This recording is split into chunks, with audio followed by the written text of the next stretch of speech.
Okay, we're live. Hi, this is William Ramsey. Welcome to William Ramsey Investigates. On today's show, doing something titled The Epstein Files Anatomy of a Cover Up. And the reason I'm doing this show is because a lot of people kind of didn't get an overview of how the files dropped. The final drop was January 30th, 2026, about the data sets, the specifics, how it kind of developed over time and maybe the total importance of what happened. And I'm doing this on an interesting day, May 19th, 2026, which is the primary vote for Thomas Massey, who was a central figure in the release of the Epstein files, jumping party. And according to the returns, it's not looking good for him. So it's an unfortunate day for him, for the country too, because these files are incredible. They implicate Trump, they implicate his whole administration, criminal act after criminal act after criminal act. And maybe one of the more important things covered up all this stuff and still being talked about. I did a show earlier on the Epstein files called Global Conflagration, which really is true. It's so many people lost their jobs. Once they realized how bad it was, people lost their jobs, and it's created a lot of problems in countries all around the world, a lot of exposure. So I've got a bunch of slides. I've got quite a bit of video.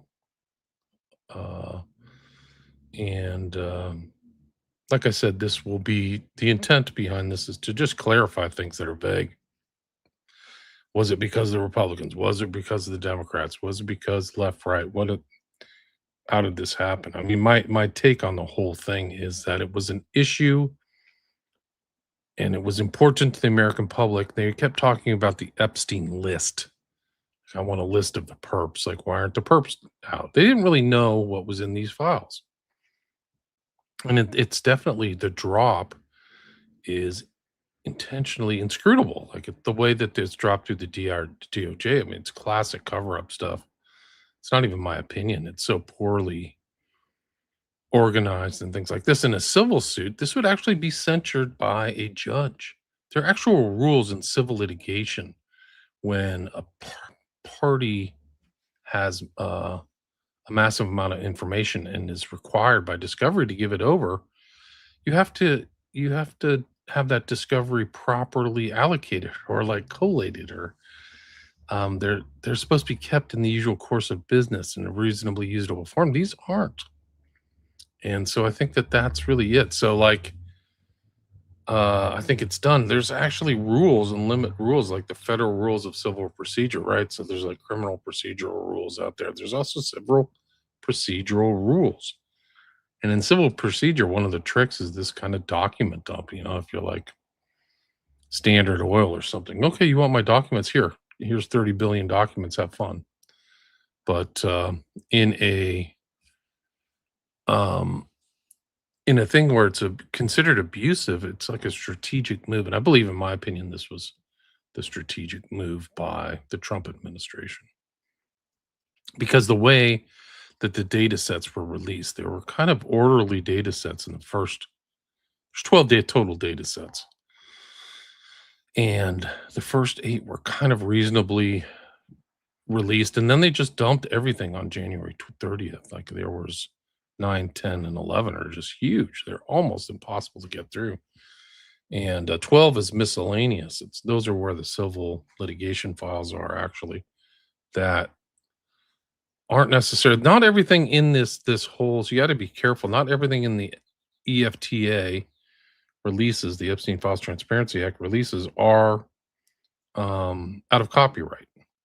They're all the government documents are not copyright. They're in the public domain. But there are documents in these Epstein files that could be considered not third-party documents, which are covered by copyright or fair use. They're not considered, fair use. You can probably get around it by, commentary and things like that, but repeating them all in like a context could get you in trouble. So you got to be careful. Just caveat out there, just something to be careful about. But yeah, anyway, going back to this kind of data dump, it's actually in there in these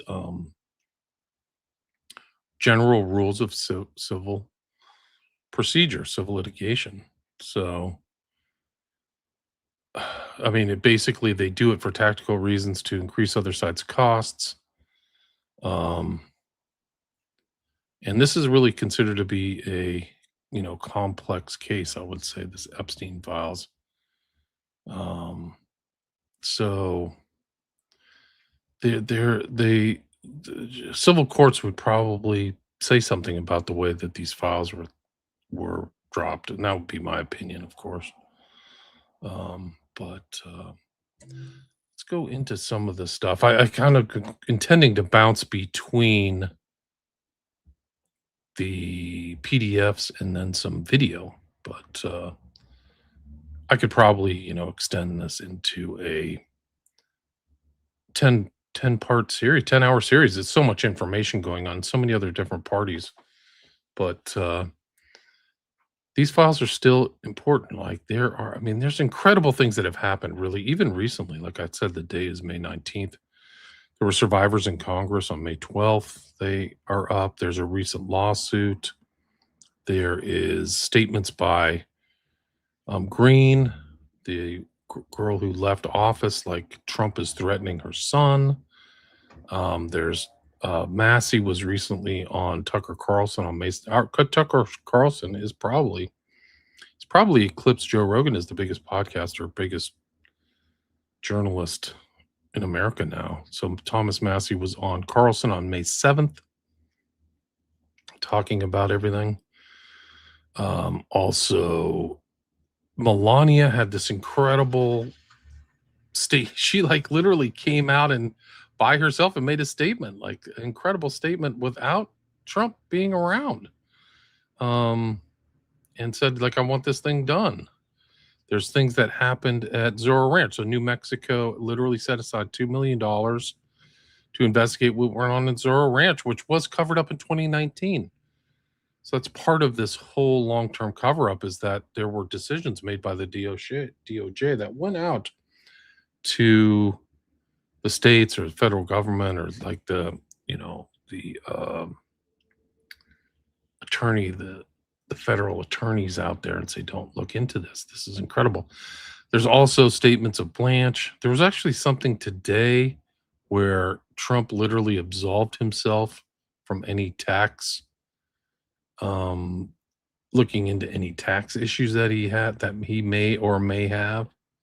Like it was put in this new bill for like $1.77 million, but it was like the United States releases, waives, and acquits and forever discharges each of the plaintiffs from, and hereby forever barred and precluded from prosecuting or pursuing any other counterclaims or causes of action. Like the acting AG, Bondi, is obviously fired. So there's a lot of very important historical events that took place around this event, this entire Epstein drop that took place or has been taking place. So, I mean, I'll just get into some of these files. They're just really incredible. It's really just a series of incredible events. Like, and nobody knew, if you remember, they wanted this. The EFTA was really just a one-page document. I'll get into that at some point. It was really just a one-page document saying, get all the documents out and get us a list. You're within 30 days of, I think, that the EFT being finally passed. They were supposed to have all the documents released and then a list of so-called things. And the list really, it didn't hit like people intended it to. The reason is because it wasn't as important as all the information probably that was distilled down into the Epstein emails, that people could ascertain all these emails between people and his relationships and how deep the relationships Epstein had with a lot of different people, including Trump. And in my opinion, what they tried to do is they just tried to blame everything on Epstein, and then Epstein conveniently dies, right? August 2019. And then, wash your hands of that like it's done. Let me see if people want to chat, you can go to, I'll put it in the show notes. Like the best chat is probably my biggest, my biggest YouTube channel, which is has 20,000 subs. I just put it in the chat for YouTube. YouTube's probably the best place to go. I have I actually have 4 different YouTube channels. I can't get into one of them, and one was taken away, so I actually had kind of 5, but that was a lot of YouTube drama. So, but yeah, the Kentucky seat seems to have gone the way of this guy Gallrein, who nobody seemed to like, and didn't really go out in public, to my knowledge, and didn't have this kind of thing, like didn't have the grassroots connections. But I mean, we'll see. I don't know what the final vote's going to be, but today is a good day to do this because Trump wanted him and was belittling Massey and all these other people, calling him a bad person. Guys, the crimes that are in the Epstein files are off the charts. I mean, it's incredible stuff. Going back, if you go to this first statement that went back in July when he was arrested, July 6, 2019 at Teterboro Airport. They had him under arrest, and like the FBI and all this, that people said, if you were abused, call the FBI. But the public never saw the stuff. But I just did a show on Sunday with Hans and Sean where we're going through all of the inputs that went into the FBI. It's just, there's thousands and thousands of documents that never made it to the public. So that's another aspect of the Epstein files that's very important to understand and see, is that actually did happen. People did call, victims did call and gave information. Then there were 302s. 302s are statements taken by the FBI that are not necessarily under oath, but if you are deceptive on those, you can go to jail. It's a felony. Like, you don't lie on those 302s unless you really want to get in trouble. So here's the victim statement. If you call 1-800, call FBI. So this happened under Ray. And there's terabytes of information, not gigabytes. There's just massive amounts. The public has not seen, the Congress didn't in my opinion, I think it's pretty evident. Congress didn't understand what they had. They were kept in the dark over everything. That they were looking for a list or like perps, but there's just tons and tons and tons of video. Epstein was a photographer and a collector of photographs. Some that are pretty benign and some are not benign. They're very graphic. Like, there's very graphic BDSM type stuff that was released and redacted that was from third parties. But even Blanche came out and said, like, there's 2.3 million files we're not releasing because they involve really dark stuff. I think he said death, torture, and CSAM on video. Like, this is him saying it, the acting attorney general. So what's in those 2.3 million files? And one of the other interesting aspects of this, the Epstein files releases, when did the redaction start? How did they know to redact, and who told them to redact? Because it wasn't under, it's a very important point. The redaction started almost right away after Trump came into office, January 20th, 2025. Right? So if you remember, I mean, depends on kind of from what media stream you drink from, but people on Fox News saw her all the time. I got it on my desk. She didn't have it on her desk. And there was a FOIA request trying to figure out something. I'll have to find this guy. But he got some FOIA, Freedom of Information on what was going on. And it turns out there were like 500 attorneys in Northern Virginia redacting all this stuff. And there was like internal emails that were released on the FBI, in the Epstein files, showing what to take out, what to redact. So there were redaction instructions within the DOJ, right? The FBI is underneath the DOJ. So it's a subset of the Department of Justice. So the head was Bondi, and then it was Kash Patel, right? So There were requests. And what also came out, which we'll see here, is there were two documents. This is Geoffrey Berman. He was fired. He was involved in the arrest. He was the AUSA. I think he was the attorney for the Southern District of New York, right? So he's a federal prosecutor. He's involved. He does this thing. You can see him pointing right here at Epstein and the number to call, right? We know now, if you read through these files, that there's a massive amount of information that came in. People actually called that number, and it was never acted on, right? So then the public was, this is kind of the duplicity. Public was told Jeff, it was just Jeff and Ghislaine, and to leave it at that, while people are calling in saying, why aren't you doing something? I think Maria Farmer right now is suing the FBI, like for inaction for like a civil rights case. I don't know the details, but because the FBI didn't do something. But this is really important. It's really important to go back, kind of memorialize this and remember what happened as this rolled out. Like, because what we're finding, like in these Epstein files, is really dark stuff, right? Super dark. He's much different than just a mere pedophile. He's a pedophile. He's a convicted pedophile. He's a self-admitted pedophile. You can call him that. But it's like his network and his contacts and his Rolodex and talking to all these people, his connection to the technate, to crypto, to Bannon, to Trump, to the Trump family is all in here. So let me go to FTA. Let's go to this. I just showed Berman, right? So that's Berman.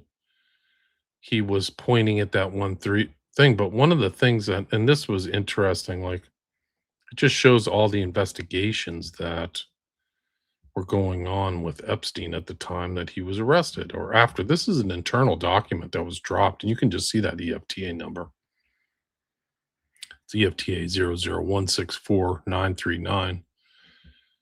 And they have their own timeline. So this is helpful, the timeline leading up to stuff. Maxwell, his so-called suicide attempt. These are all fake. My opinion, looking at the evidence, he was killed. He was supposed to be killed right away. There's actually something when he was arrested in 7/6/2019 where they're asking him if he's suicidal right away. So when they arrested him at Teterboro, it's very important for them to try to ascertain whether Jeff was suicidal. But these are 3 investigations. So you see this child sex trafficking, obstruction of justice, New York, MM is like Miami or something. So there's concurrent investigations, and this is an internal file.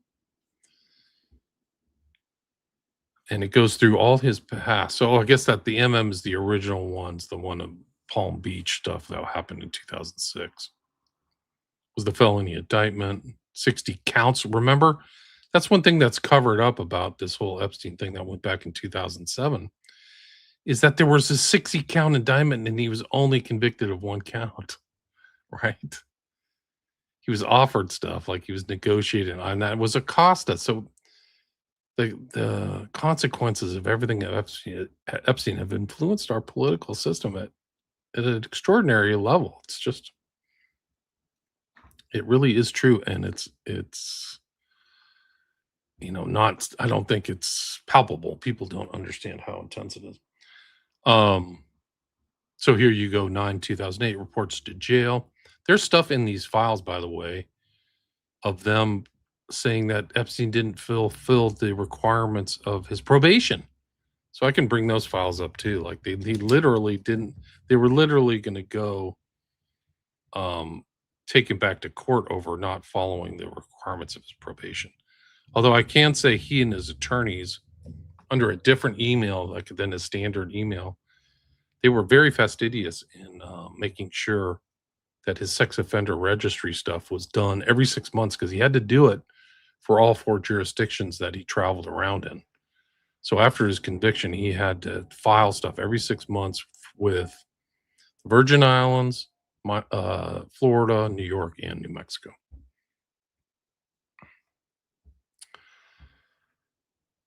Then there was an obstruction of justice. I think that was Rodriguez. Items referenced above was the black book, right? Payments made to victims and things, handwritten notes. Then in 2018, so you can see in these emails, he kind of knows something is going on with him.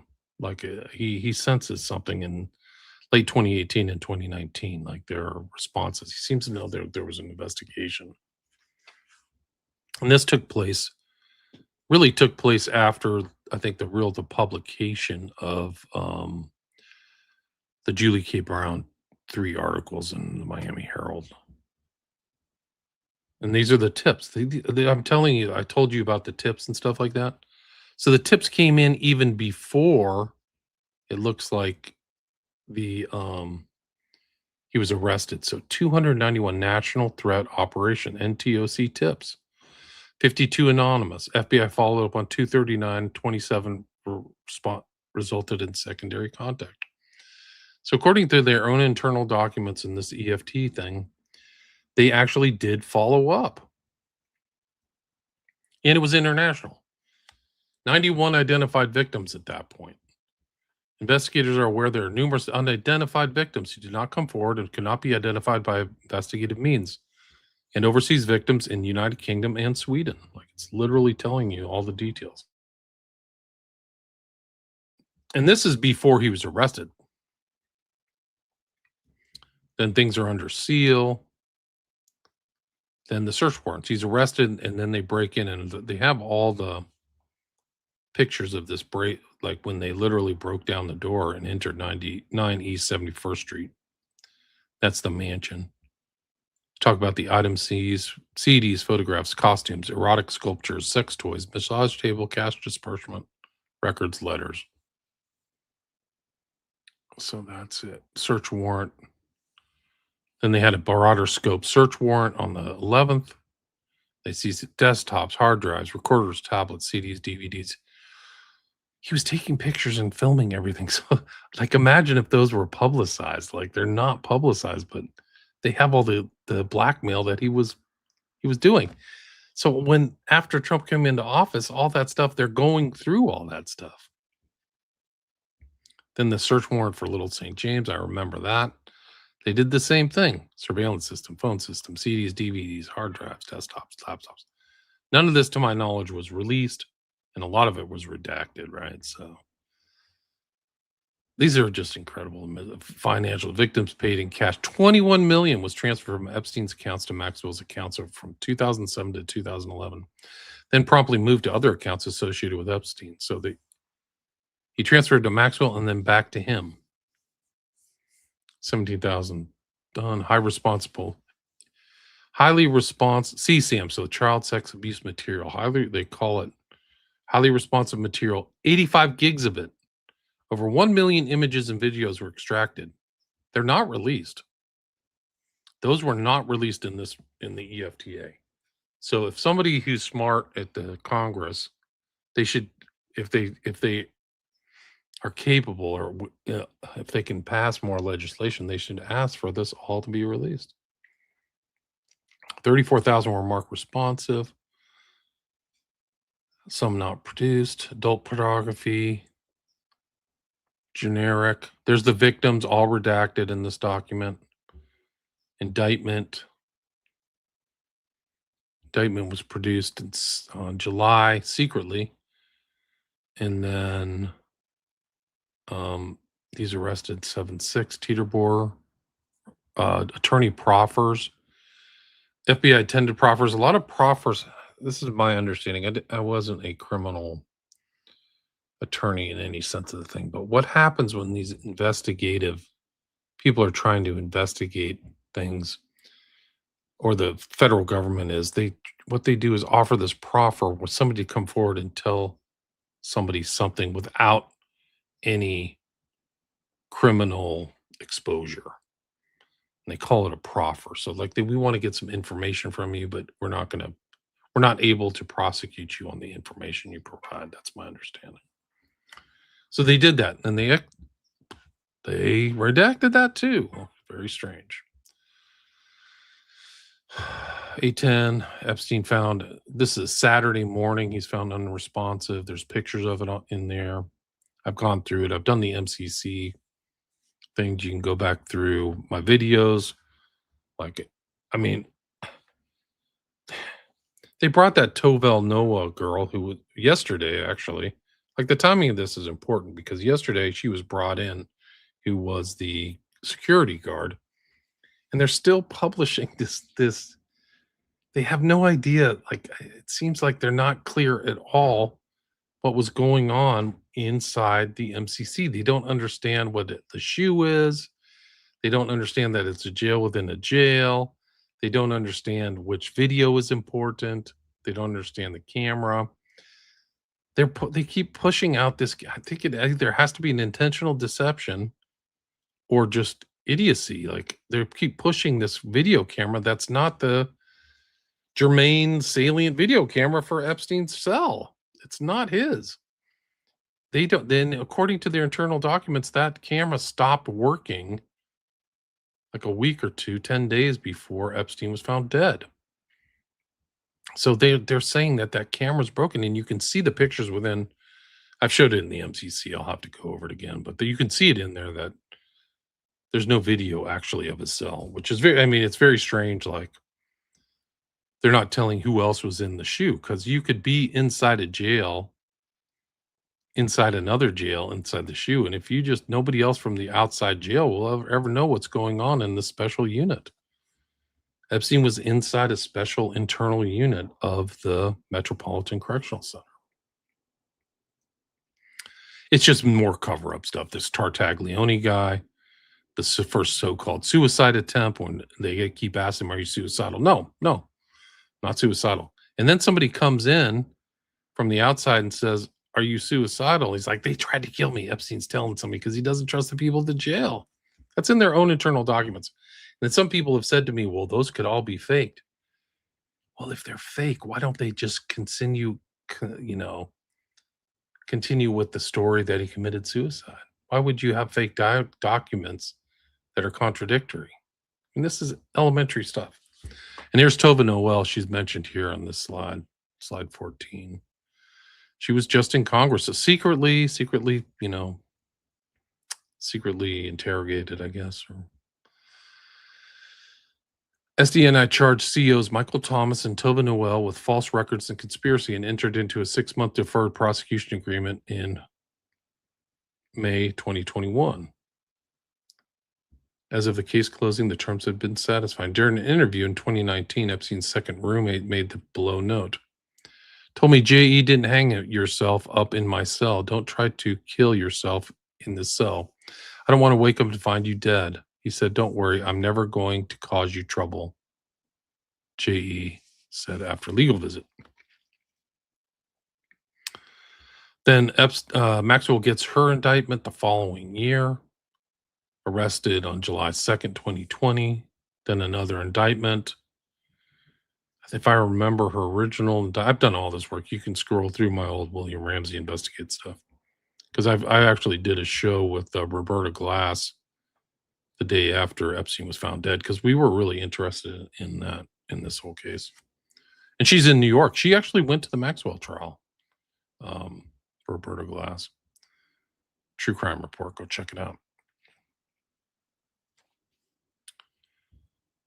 This is just really interesting. It's just like you can see this. And here's all the prominent names. Trump. State Epstein introduced her to Trump, who subsequently forced her head down. This is what they had. This is the government. They put together this file. I don't know when it was made, but somebody could ask questions. EFTA 00164-956. Down to his exposed penis, which is subsequently bite or bit. In response, Trump punched her in the head and kicked her out. Blank remembers Epstein introduced her to Trump saying, "This is a good one, huh?" And Trump responded, "Yes." These are kind of known things in the file. Weinstein is part of the Epstein network, Harvey Weinstein. So people who went through that Me Too and all that stuff, they didn't know the amount of how much Epstein was involved. There's that kind of infamous picture of Harvey Weinstein with Epstein in like this ridiculous military outfit, and then Ghislaine Maxwell in kind of like, masquerade outfit. I think they were at something having to do with Prince Andrew. But I don't think people knew the totality. There's a lot more of Harvey Weinstein here. And there's weird NTOC documents, which I just explained earlier, like connecting Weinstein with Jimmy Savile. I mean, it is so absolutely crazy. Savile and Maxwell, like these just notorious characters. And Abramovich, I mean, it's really something like Thoreau was interviewing Abramovich. I've done her too, but like she's in the Epstein files. There's no question about it. She was the Edge Foundation, like, and that some of these head people tried to set up all these technate types, like the Silicon Valley types, with her.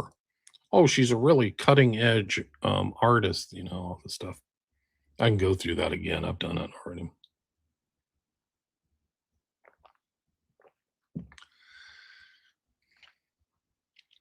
Blank Weinstein gave Weinstein a massage during which he fondled her, masturbated, and offered to pay her extra if he could ejaculate on her chest.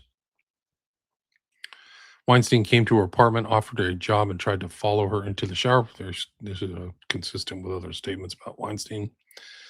Epstein told her to give Weinstein a massage, during which Weinstein tells her to take off her shirt. She refuses. Then Weinstein threatens to get women to come force her to. Glenn Dewman, Prince Andrew, who was arrested, like one of the first arrests of a royal in 400 years. Blank stated Maxwell told her to make Prince Andrew happy by doing the exact same things to him that she did for Epstein because he is a good friends with Maxwell. Steve Scully witnessed Prince Andrew on Epstein's island grinding against a young girl. Who's Steve Scully? I don't know who that is. Prince Andrew and Epstein flew on Epstein's plane. Jess Staley, this is the guy from JP Morgan. Leon Black. Stories of rape. Les Wexner, Alan Dershowitz. Gave massage to Epstein's plane, not a Bill Clinton.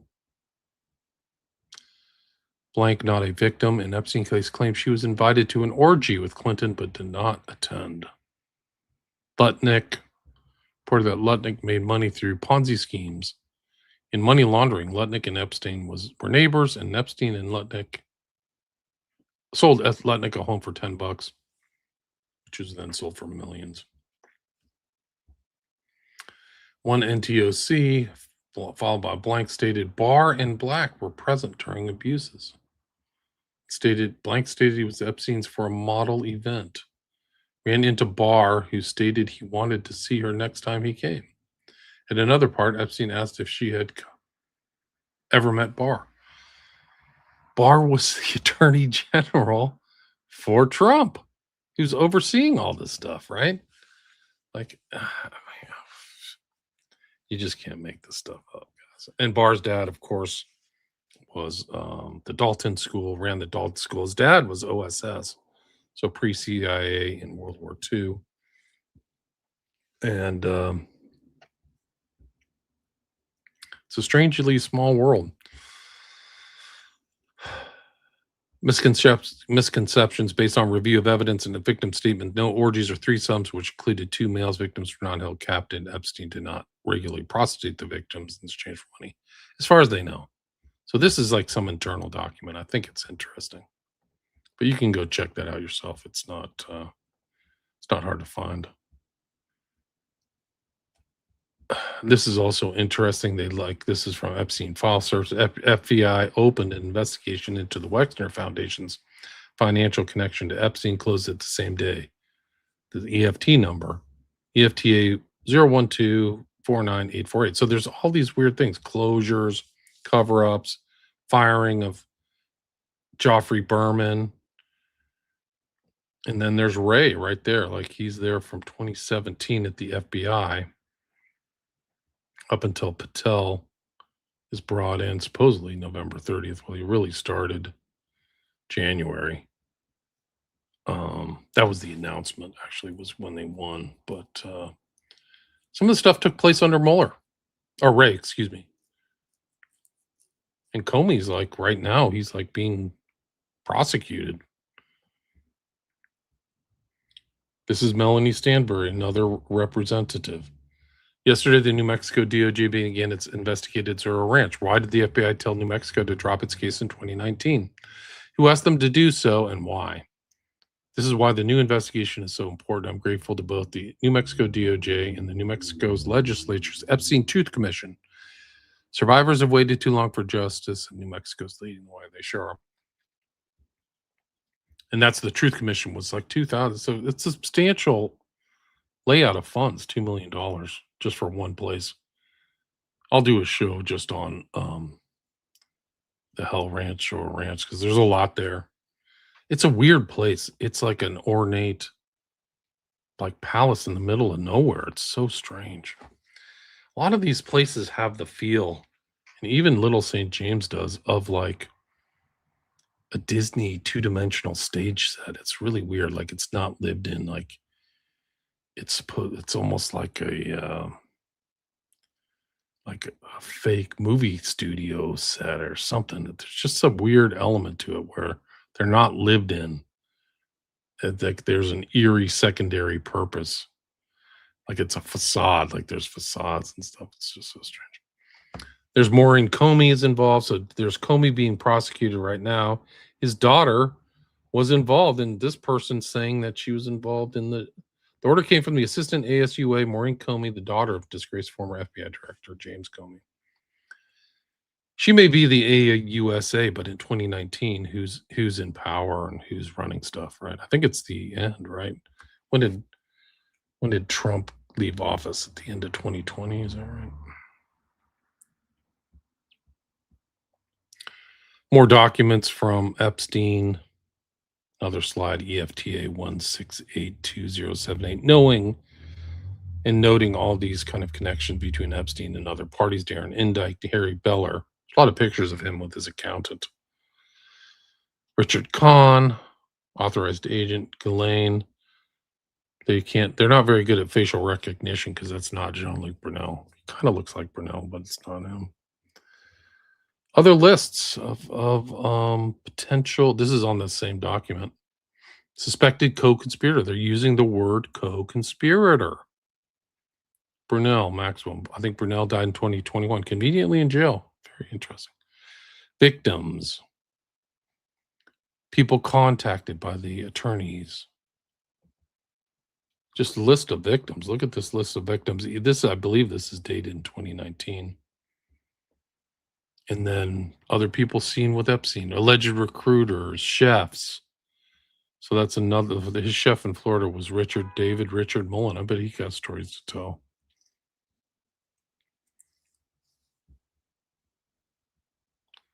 So very interesting. Now, this is really an interesting document because this is after 2019. These are all redacted for some reason. And it's very strange because these aren't supposed perpetrators or victims. This is just going to the FBI. But it's something that happened about, after Epstein dies on the 10th, within 2 weeks, they're like talking about something.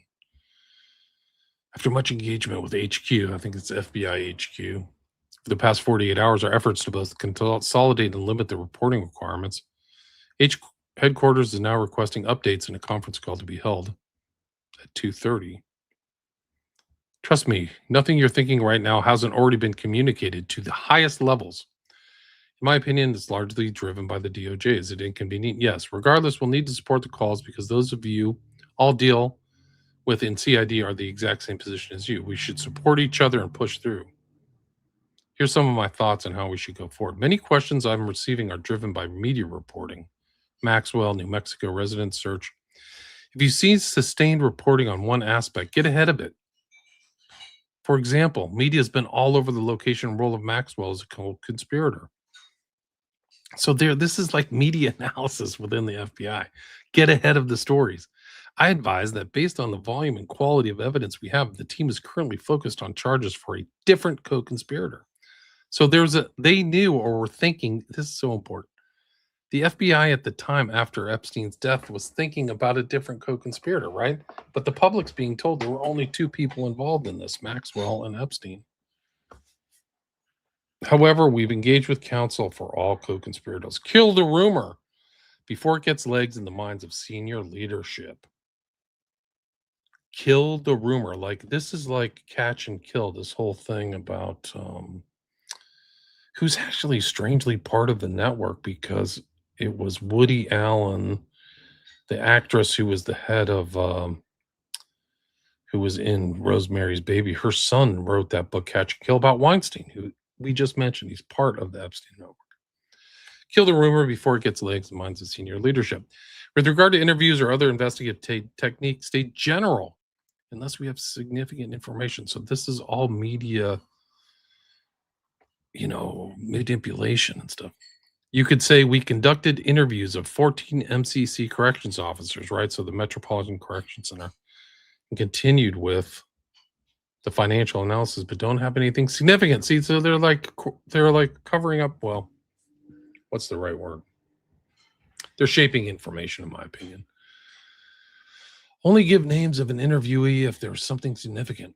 If we don't have significant results to report, it's okay to say so. Be mindful that most, if not all, of what you say will be pushed to the 7th floor. This goes back to Comey and this whole 7th floor group, which I think is an important component of this case, because there were old stories about Trump. Things would go to the 7th floor, and there was some kind of internal group that was manipulating things, I think, pertaining to Russiagate. So you see that the overlap of these things is also going to the Epstein. I have to use proper words of like what happened with the Epstein situation.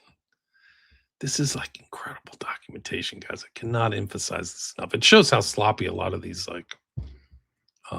researchers into the Epstein files are. They don't key into some of this very important stuff. From their own documents, by the way. This isn't me writing. This is, you can verify this. This is from their drop, EFTA 00146841.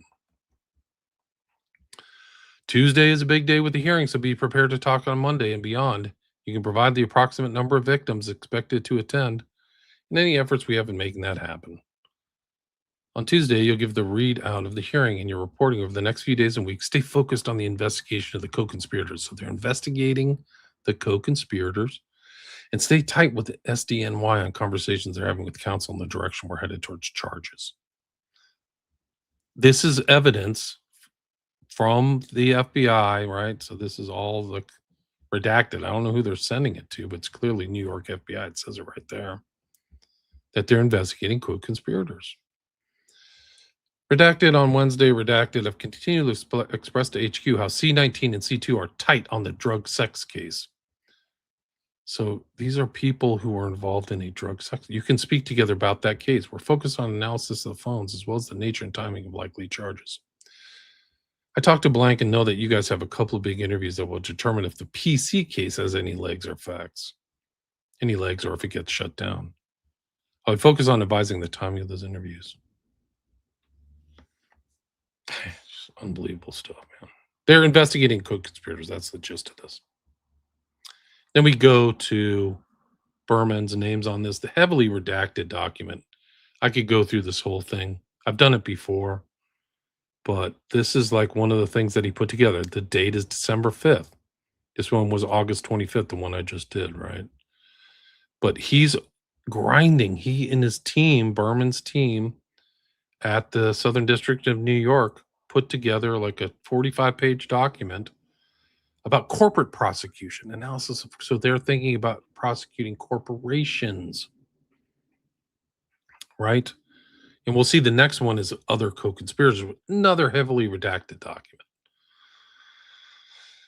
In connection with the investigation of Geoffrey Epstein for sex trafficking, we've been asked to analyze the feasibility of bringing criminal charges against one or more Epstein-controlled corporate entities that formerly owned properties of which he abused certain minor victims. As described herein, the well-established requirements for prosecution of a corporation are that its agent or agents committed criminal acts while, 1, acting within the scope of corporate duties, and 2, intending at least in part to benefit the corporation itself. And then he explains this below. This memorandum presumes familiarity with the relevant prior case memoranda, as well as the charges set forth in U.S. v. Epstein, and similarly presumes that the corporate agent Epstein himself committed criminal acts. This is a whole huge document. It's heavily redacted. I mean, let me see if I can bring this up. EFTA. 082.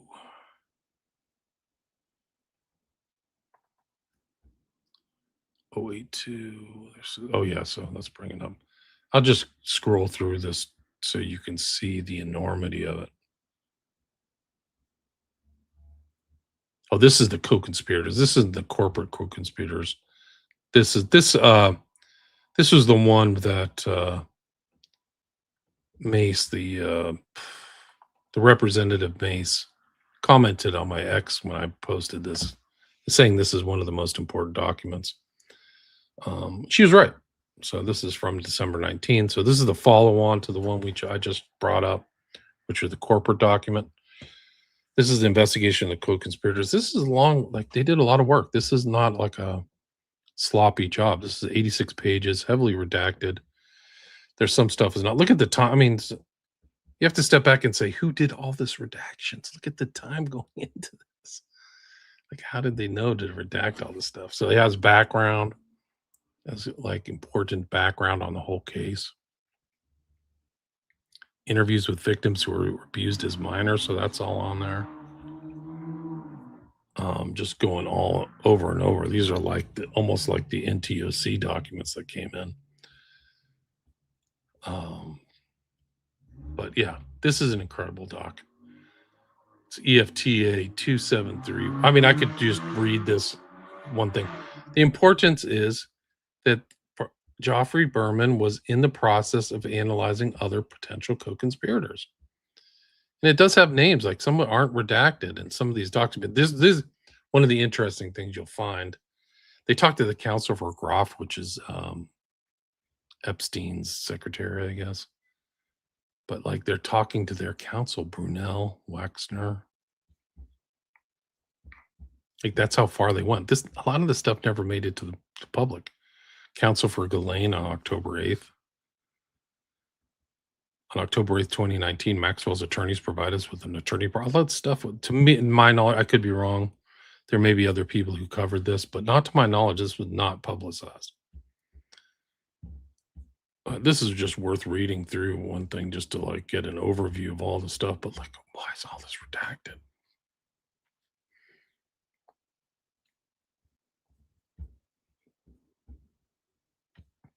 They do have their names, Ghislaine, Leslie Groff, one redacted there. So it is really something else. I'll get to the, once I hit the hour mark, I'll go through, the chat. That's the co-conspirator document. I think I already did that one. Yeah, it's a repeat. And then just a little bit on Berman. Geoffrey Berman served as U.S. Attorney for the Southern District of New York, a position he held from January 2018 after being appointed. He handled high-profile cases, including the prosecution of Michael Cohen, right? So that's Trump. Investigation into Rudy Giuliani, and the case against Jeffrey Epstein. His firing unfolded dramatically in June 2020.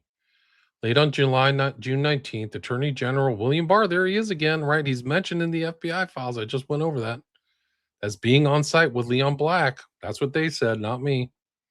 Issued a press release announcing that Berman was stepping down on July 3rd and that SEC Chairman Jay Clayton would be nominated as his replacement. Berman quickly responded with a statement denying he had resigned. See, I remember this. He did not resign. He was canned, my opinion. Certainly he had no intention of doing so until a Senate confirmed nominee was in place, and vowing that ongoing investigations would continue unimpeded. He's publicizing, he publicly stated that he had ongoing investigations when Barr said no. This public standoff raised immediately concerns about potential interference in SDNY probes. The next day, June 20th, Barr sent Berman a letter stating that at Barr's request, President Trump had fired him effective immediately. So they tried to kind of like subtly elbow him out, and he said no, and then he said, "You're fired." Barr accused Berman of prioritizing public spectacle over public service. Oh, it was public spectacle. and dismissed concerns that his removal would affect pending cases. Well, these things never came to public. So these potential co-conspirators, they were never charged. They were never prosecuted. And these files were never seen by the public until the EFTA, the Epstein Files Transparency Act, right? So they were not known. Trump later distanced himself, telling reporters that decision was the most transparent president in history, telling reporters that the decision was Barr's and that he was not involved. Sure. Those sources indicated Trump had pushed for Berman's removal for months. So other sources say Trump was moving for that removal for months. I wonder why. Berman agreed to step down that day after Barr confirmed his deputy, Audrey Strauss, would take over as acting U.S. attorney, ensuring continuity. The broader context involved accusations that the firing was motivated by Berman's office pursuing cases politically damaging to Trump amid his re-election campaign. So that was the campaign time, right? Trump had reportedly complained about the SDNYs being filled with Democrats out to get him, with tensions over the Cohen and Giuliani probes specifically. Barr's relationship with Berman had also soured, and the episode fit into a pattern of intervention in cases involving Trump allies, such as Roger Stone and Michael Flynn. Democrats, including Nancy Pelosi and Chuck Schumer, criticized it as potentially corrupt and improper. The White House countered that the move was to install Clayton and that Berman refused to transfer to another DOJ role, denying any link to investigations. In his 2020 memoir, Berman alleged pressure from Trump allies to protect friends and target enemies. So that's Berman. I showed Berman right at the beginning. You can go back here. Here he is pointing at the picture of Epstein with the phone number right there. And then he gets canned. They tried to elbow him out. They said it right here. And then they said, you're fired. So there's Mace. She commented on the co-conspirator document. I had a lot of, when I posted certain stuff about Epstein, I had incredible, some stuff that they hadn't seen about Bannon, about this girl from Brazil being trafficked, and this picture of Epstein with a potential victim in bed smiling. I don't know who took that picture. So there's a third party or an installed camera. But these things, I had 10 million views each, crazy. People retweeted and reposted them and stuff like that. So there was great interest in some of the information that hadn't been seen by the public. But yeah, Nancy Mace. This is one, I think, from 2025. It's been over a month since we wrote the United States Attorney Office at the SDNY, and there's still no answer. She wanted the unredacted memo that I just showed you about the co-conspirators. The DOJ claims the memos came to them already redacted from the SDNY. If so, what are they hiding? Why won't they answer us? Who are they protecting? Are they already redacted? So when did these redactions start? That's a question people should be asking themselves, because it's pretty clear, and I'll show it here, that there were redactions taking place before the EFTA. And I'm not sure the public really keys into that the redactions were taking place under Bondi. So this is pictures and videotapes. This is another thing that came in August 2020. This is in the files. I believe this is from, I don't know who sent this, but basically somebody's saying, I've got all this information and I want to send it to you. And I would work there and I have videotapes, memory cards, and pictures that were found hidden in the Manhattan house. And if she's like, I'm in Colombia. I'll only release some material, not for all political reasons. If you wish to speak with me, you can call me or WhatsApp me. My wife and I are Catholics and wish no money at all for this. Just 3 weeks ago, I found about this because I speak English. My grandmother trusts me. Thank you. So just another one of these things, rando things that came in here and didn't go in. 2023, this is Christy Greenberg. Epstein's lawyer and accountant were part of his human trafficking operation. Virgin Island governor tried to shut down the AG's investigation, get the AG's case filed for evidence. No sign that FBI followed up. Why? So this is March 2026. Then we get to, these guys are all so important. Bongino and Patel, because their statements, they really, when the election was taking place back in 2024, this was a central plank of their approach was release the Epstein files and yeah, we wanted perps and who else is involved in the list, and then they just flipped. And this is like some of the show episodes where Bongino was talking about this stuff on his own podcast. 2024 breakdown newly released Epstein docs. He discussed shocking revelations, pushed for more transparency. These are all available. Said the same thing in February. Said 2019, talking about powerful figures, 2021, 2019 again. Multiple 2023 episodes where Bongino urged listeners not to let the Epstein story go, questioned the suicide, and implied powerful people were hiding a client list or tapes. And then this is pushing towards the Democratic Party, right? September 2024 episodes discussing the Epstein client list is a huge deal that would rock the Democratic Party. Why is it being hidden? So it sounds to me, it's like they shaped it to as a weapon against the Democrats. And then, and then there's her, this witch. She shouldn't be wearing a cross. Bondi. And something happened on the same date in 2025. And the lead up, and Patel was in here. I don't know where I put my Patel stuff. But Patel, Trump, and all these things. We can go through some of the Trump statements leading up to the election. And then his statements in office, just like, oh, it's a Democratic hoax. Or are you still talking about Jeffrey Epstein? He does that one. I think I'll read the comment. Go to the comments now. But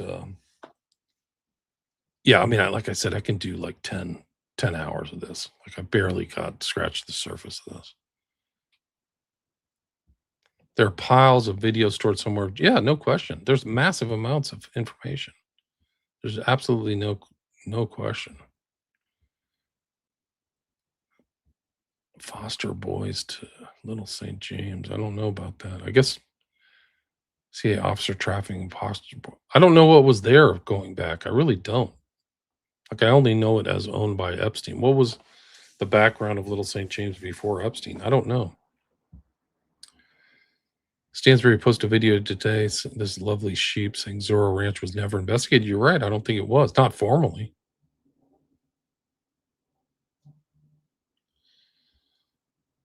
OTO arranged the death of the greatest threat, Adam Alistair Woodward Smith. Who the hell is that? Complete gatekeeper. Dude. Honeypots everywhere. Gatekeeper. I'm the opposite of a gatekeeper on the OTO, guys. Give me a break. I've written books about Crowley. That's ridiculous.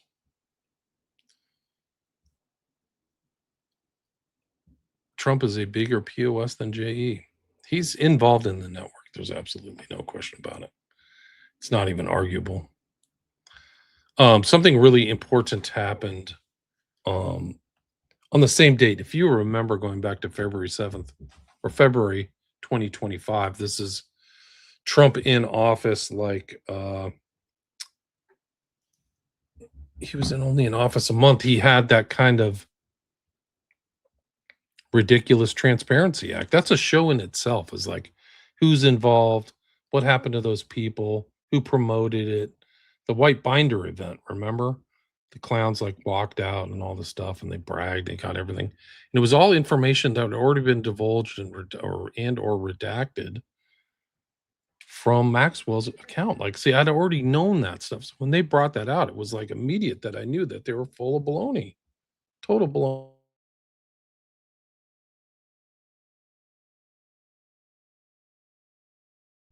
So this is February 27th. That same day, this was sent by Bondi to Patel. This is a verified document. You can see that. February 27th, Bondi to Patel.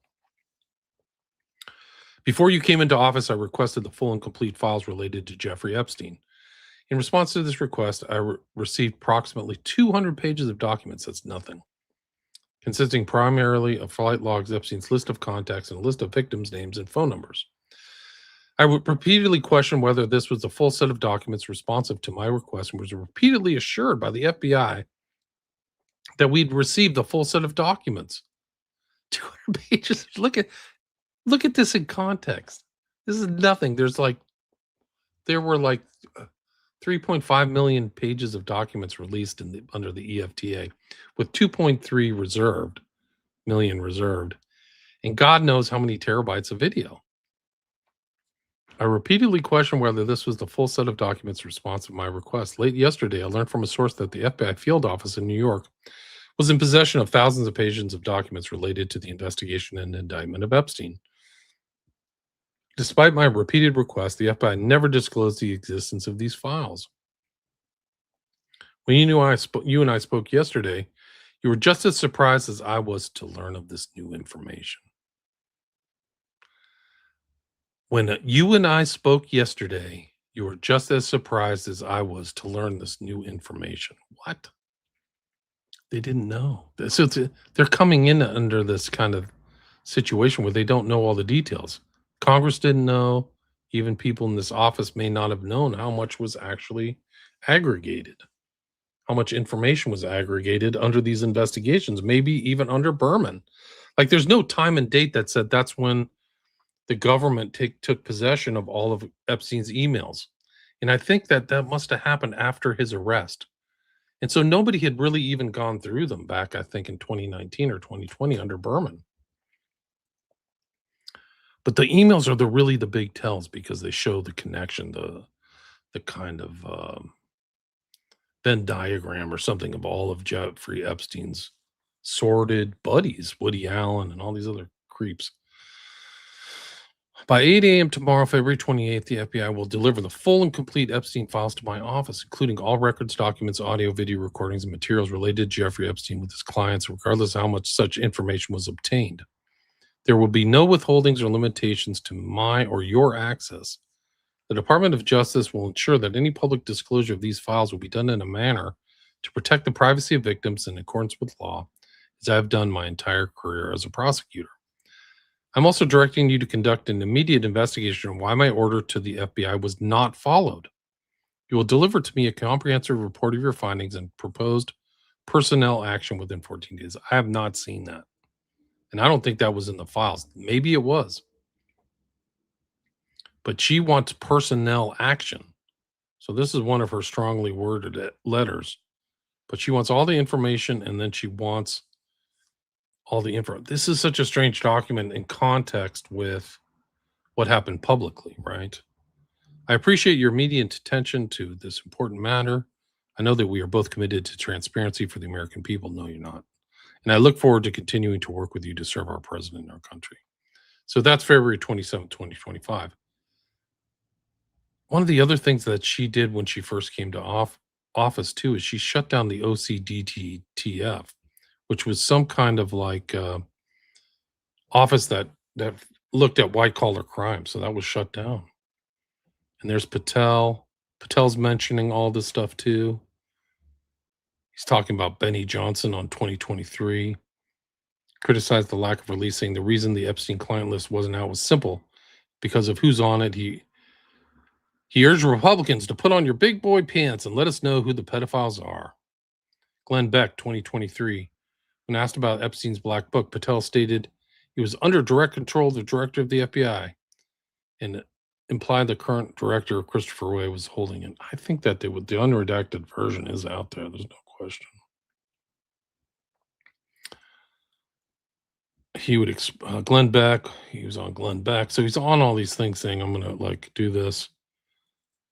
He told Marsha Blackburn he would do everything in January 30th, 2025.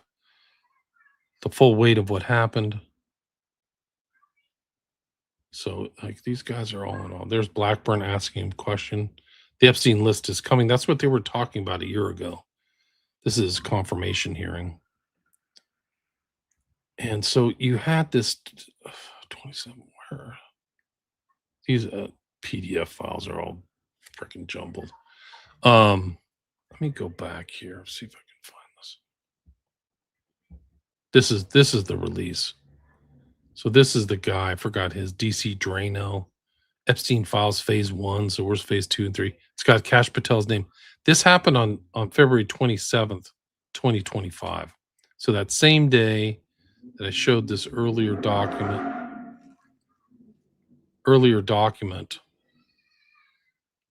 here, this is the same day that Bondi sent this down with personnel things. And here's like the event, February 27th, declassified group of approximately 15 prominent conservative and right-wing figures, including Scott Presler and Liz Wheeler. And that was it. So that was February. And there they are. There's this whole clown show. Posobiec, Cernovich, Presler, Wheeler. Forgot this girl's name. I forgot her name. But this was like this public event. There's pictures of them sitting at the table too. And the information in this one binder is just a total clown show. It's a total fraud. These people all got clowned. I'm not, this is shocking stuff. What to know about the Epstein files? A perfect recipe for conspiracy theories 10 months ago. They didn't know how bad it was. There's Posobiec holding the folder. MAGA hats and their stupid hats. No new bombshells, right? Because it was already released. There's nothing in there. The new files are absolutely incredible, guys. They're just mind-blowing. What was released under the EFTA. And the inactivity of the government is just like shocks the conscience. It's really that bad. Anyway, I had those mixed up in a not a good way. But it's important to go back. So there's Blackburn. But this is really one of the more important documents. It's unredacted, but it's a request from the director. So I'm assuming that's March 24th, 2025. And responsive materials index. And this is after the February 27th letter from Bondi to Patel. We here at SDNY remain ready and willing to provide any information the FBI requests in this case. I've had the chance to confer with my colleagues and supervisors, and I've done my best to provide quick responses. They're trying to get all this evidence sent over. All videos and images of the case file from Epstein's residence and devices were reviewed for evidence of a crime. So they were already reviewed at one point. These reviews revealed no evidence of any of the searches were conducted, files reviewed, any victims in this case sexually abused, nor did these reviews reveal evidence that anyone other than Epstein or Maxwell participated in the sexual abuse of victims.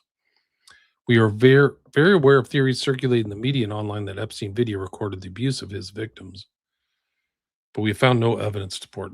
There is evidence. There are claims in the civil litigation stuff of abuse. So one of the I've done the civil litigation files. Well, you can look at the Epstein file civil litigation, where according to Castle, who was involved in a lot of the stuff that went, a lot of the civil litigation going back to Geoffrey, Virginia Geoffrey, like he says there's 200 civil litigations cases that he knew. And it's very important to understand what that means when he says 200 civil litigations. So separate cases of victims. So that means there's probably 200 victims, or there are victim pools or something, but there are 200 separate cases. So there's a massive amount of litigation going on under the surface. And a lot of those things are usually the settlements are done under strict non-disclosure files. So yes, I'll pay you, but you won't talk. But even his statement, and he sent that letter of 200 cases to Bondi. So I'm assuming Bondi read it, or at least got something. I mean, she's such a dingbat, she might not have, but she might not. Well, she should know actually the importance of Castle, because a lot of the stuff that went down went down in Florida when she was AG there. So,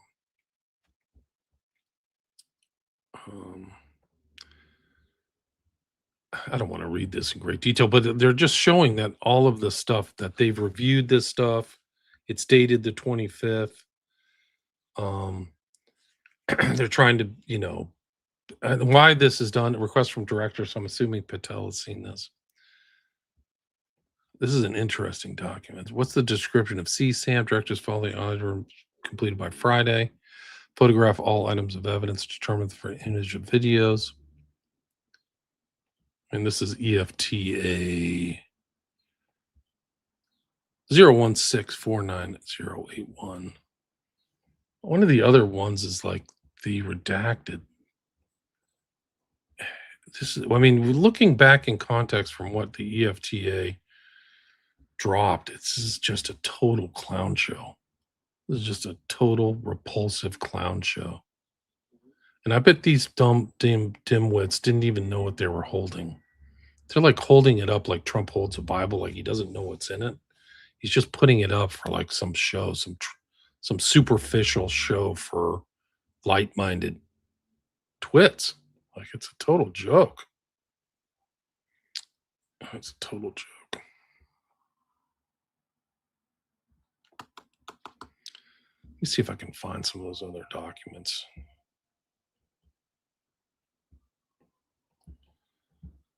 I mean, she's like, oh, it's on my desk. I've got all this stuff. And there's Cernovich, like he made some statement too recently. This is one of the girls. Let's see if I can find this. She's like from the day of this.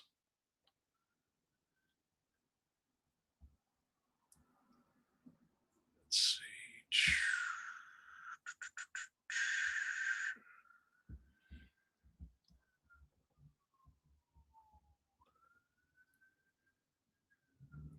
This is from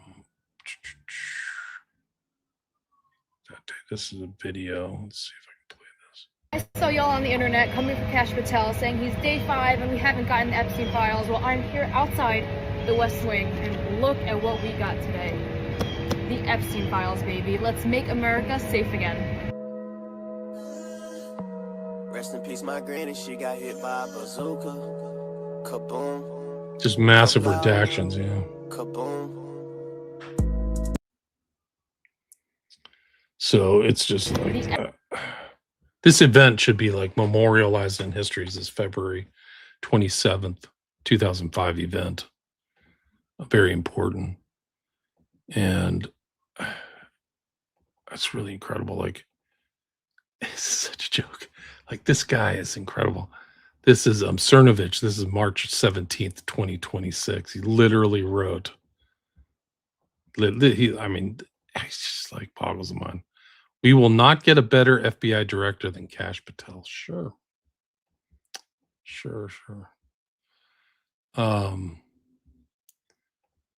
But it's just, and then if you remember, Bondi just kept saying it, it's on my desk.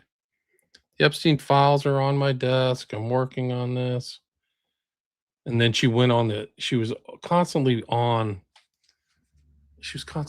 like things. She was in front of she went in front of Congress, if you remember this, and testified before the civil. It was in front of Congress, the Judiciary Committee, I remember. But let me see if I can find those files. She kept saying, it's on my desk, it's on my desk, it's on my desk.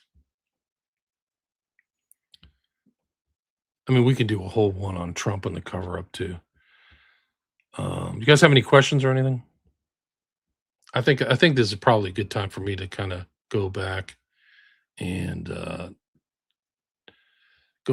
double check some of this other stuff. But this is like the lead up. I got up to about February 27th, but there's just so much going on. The more recent stuff today, Massey, all that stuff. So hopefully Massey will win. I can't believe he would lose. So something's very, suspicious about his loss, in my opinion. But thanks for listening, everybody. Please share the show. Go back and look at some of my other stories and investigations in the Epstein files. A lot of it's not clear. A lot of it's covered up. A lot of people are saying there's nothing there. There's a massive amount of information, and it's very hard to go through independently. One of the good news is that there's different people looking at different sides of it. There's different people looking at different aspects of it. But I think looking at what I'm going to do, there'll be a part 2 to this. But what I'm trying to show is how this hot potato bounced between the right and the left. Because what happened, I think, and I'll show this in my next part 2, is that the right used this notion of the FBI files to kind of help slide them into office. And then they realized, oh no, this is a problem. And then the Democrats, the left, were like, well, there must be something in there then. So what's going on? So then they flipped and said, well, let's actually release it. So then that led to the EFTA, which is only a one-page document. It's one-page piece of legislation, which is very strange because usually these bills are like thousands and thousands of pages. But that was like, there were things leading up to the passage of that. Massey did some kind of special legislative technical thing to get it tabled. He jumped party lines, so did Green, so did Boebert. I think Mace did too. But the real story is these guys are covering up this like evil stuff. These people are covering up a lot of evil things. And this is like I've said it before in other discussions or things, is like the notion these guys were into Lolitas is true, but there's other things going on. There's a lot of there's boys, there's people under 10, victims under 10, they call them shrimps. There's that picture of Andrew where he's like got some kid down underneath him. And she's like prepubescent, like she's 12 or 13. Like it's really dark, very dark, evil stuff. And I really appreciate the support of everybody. You can check out my Patreon. I have a lot of this stuff up there, ad free. I do respond there. I put the PDFs. I'm going to rework this PDF. I had it wasn't properly laid out, but I do put these PDFs on my Patreon so you can scroll through them yourself and you can see the EFTA numbers yourselves. You can find those. You can just plug them into the their injustice site actually, and check them for yourselves. And my podcast is the top 0.5% podcasts in the world. I have 5 documentaries on my Patreon, 5 books. I just got a new shipment of books. If anybody wants to buy books, you can go to my website, William Ramsey Investigates. And there's a lot more to this story. A lot more to this. Just the cover-up itself is a book in itself. But thank you all for listening. Really appreciate it.